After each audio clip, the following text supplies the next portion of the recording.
You know, what's the one thing that can make a multi-billion-dollar bank just collapse overnight? Even when its books are technically full of assets? It's not always fraud or even bad investments, not directly. It's this invisible engine of finance, bank liquidity. And when that engine sputters and dies, the entire system can just grind to a halt. So let's get right into it. When you think of a bank, you probably picture this giant vault, right? Stuffed with cash and gold bars. But a bank's real strength has almost nothing to do with what's physically locked away. Nope. It's built on something way more powerful and, well, infinitely more fragile. Our collective confidence. Just the simple shared belief that when we ask for our money, it's gonna be there. So what are we really talking about when we say bank liquidity? It's actually pretty simple. It's a bank's ability to meet its immediate promises. Every single day, you're withdrawing cash, businesses are getting loans, payments are flying between accounts. Liquidity is the grease in those gears that makes it all happen without a hitch. It's the super thin line between a stable, boringly functional bank and the absolute chaos of a bank run. Okay, now this whole concept gets even more interesting because liquidity isn't just one single thing. It's actually split into two different but equally critical categories, and each one answers a totally different question about a bank's health. Let's break them down. All right, let's make this easy. Think of funding liquidity on the left here as a bank's checking account. Does it have enough actual cash on hand to pay its bills and handle all of our withdrawals today? Simple enough. But then you've got market liquidity on the right. This is more like the bank's big investment portfolio. It's packed with assets, stocks, bonds, loans, you name it. And the crucial question here is, if the bank needed cash right now, could it sell those assets fast without taking a huge, painful loss? See, a bank absolutely needs both to be healthy, because having billions in assets on paper means literally nothing if you can't turn them into cold, hard cash when a crisis hits. And that leads us to the really critical part of this story. What happens when that confidence we talked about just vanishes into thin air? What happens when a bank has assets but has zero access to cash? Well, the entire system can seize up. It can just freeze. And this quote, this gets right to the absolute heart of the 2008 nightmare.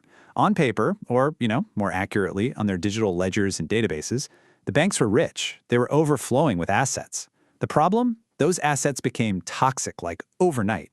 All of a sudden, nobody wanted to buy them. Not at any price. This was a catastrophic failure of market liquidity. And here's exactly how that domino effect became a full-blown global meltdown. See, you've got to remember, modern assets aren't paper certificates locked in a vault anymore. They are entries in a vast interconnected web of databases.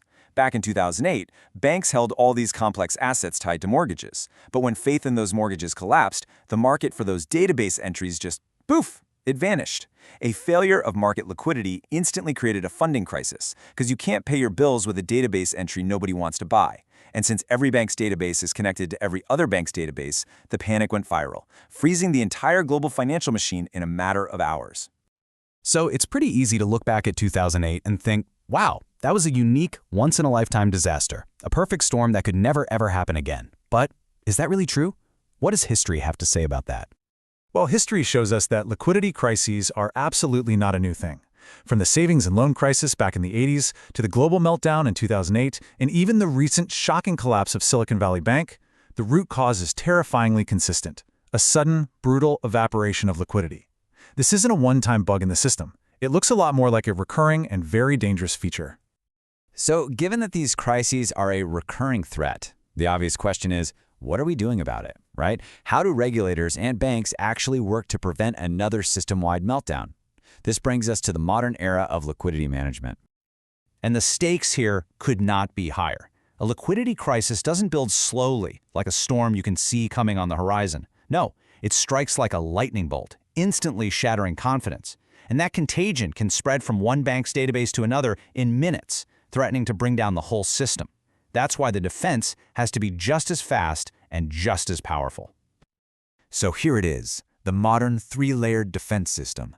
The first line of defense is constant monitoring. Think of it as a massive daily data gathering operation where banks have to report their liquidity status all the time. The second line is stress testing. These are basically financial war games, really sophisticated simulations to see if a bank could actually survive another 2008-level panic. And the final backstop, if all else fails, is the central bank stepping in as a lifeline. It becomes the lender of last resort, ready to inject emergency funds and stop the contagion in its tracks. This really brings it all home, doesn't it? What we call liquidity isn't some abstract economic theory that you read about in a textbook anymore. It's data. It is the digital lifeblood of our financial system. And today, in the 21st century, every single drop is tracked and managed by this vast web of interconnected databases. The stability of our entire economy, it now depends on the integrity and the speed of that data.